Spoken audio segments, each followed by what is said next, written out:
अस्सलाम वालेकुम वरहमतुल्लाहि वबरकातुहू। जड़ी बूटियाँ और उनके ख़वास के साथ आपका मेज़बान मोहम्मद गयूर हयात हाजिर है। आज हम जिस जड़ी बूटी की बात करेंगे इसका नाम है गोंद कतीरा। गोंद कतीरा बहुत ही फ़ायदेमंद चीज़ है।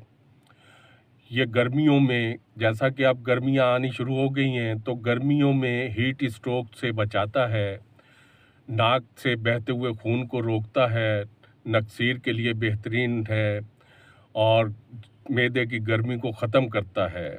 इसके इस्तेमाल का तरीका ये है कि एक उंगली की पोर के बराबर गोंद कतीरा लेकर उसको कूट लें और उसके बाद इसको पानी में भिगो के रख लें और सुबह इसको दूध में शामिल कर लें। दूध में मिलाने के बाद इसमें हस्बे ज़ायक़ा मीठा डालें और इसको खाएं तो ये तमाम की तमाम बीमारियों से आपको शिफा मिलेगी इंशाअल्लाह। इसके साथ ही अपने मेज़बान को इजाज़त दीजिए। अल्लाह हाफ़िज़।